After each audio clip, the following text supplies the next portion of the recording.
देखो कई क्वेश्चन ऐसे होते हैं जो एग्जाम में बार बार आने की जिनके चांसेस बनते हैं, उनमें से एक क्वेश्चन मैं लेके आया हूं आज। जेई एडवांस 2020 पेपर 2 का ये क्वेश्चन है, एटॉमिक स्ट्रक्चर से रिलेटेड है। ये क्वेश्चन बड़ा ही मतलब डाउटफुल रहता है बच्चों के लिए कि सर इसमें करना क्या होता है, क्योंकि डायग्राम केमिकल बॉन्डिंग का दे रखा है और क्वेश्चन एटॉमिक स्ट्रक्चर का पूछ रहा है।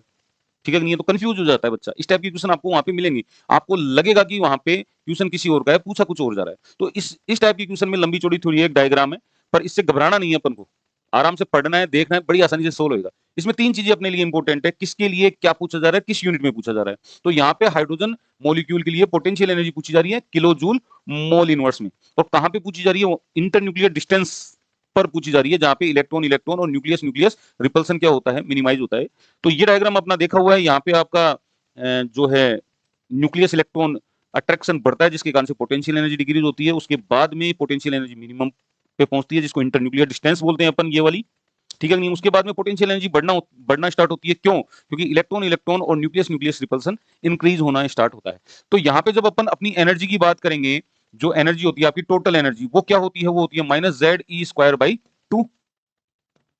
ठीक है नहीं है, यही होती है। और जो पोटेंशियल एनर्जी होती है जब अपन कैलकुलेट करते हैं, वो -ZE²/R² होती है, आप चाहे के भी लगा लो। अब दोनों का रिलेशनशिप देखोगे तो पोटेंशियल एनर्जी और टोटल एनर्जी के बीच में जो होता है वो डबल का रिलेशनशिप होता है, यानी कि डबल होती है। अब हाइड्रोजन के लिए जब निकालोगे तो पोटेंशियल एनर्जी डबल की कितनी हो जाती है, 4 टाइम हो जाती है।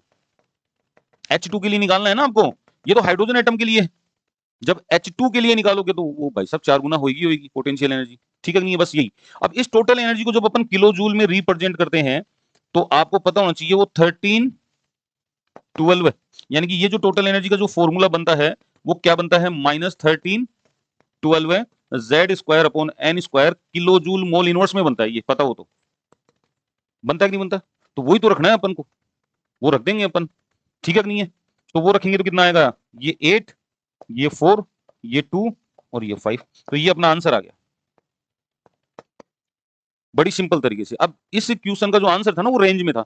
रेंज में इसलिए था कि थोड़ी कैलकुलेशन करनी पड़ती, क्योंकि अगर ये डाटा याद नहीं करके जाओगे आप, जैसे 3 डाटा होते हैं, 13 4 डाटा है ना, कौन कौन से होते हैं, एक तो 13.6 होता है, एक ये होता है, ये तो इलेक्ट्रॉन वोल्ट पर एटम में होता है।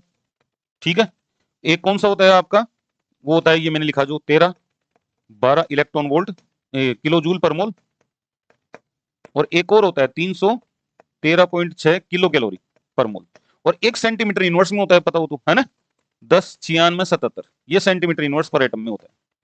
तो ऐसे 4 डाटा हैं जो आपको याद करने होते हैं, उनसे क्वेश्चन बड़े इजी हो जाते हैं। ठीक है, ऐसे क्वेश्चनों के लिए लाइक शेयर फॉलो। केम छो।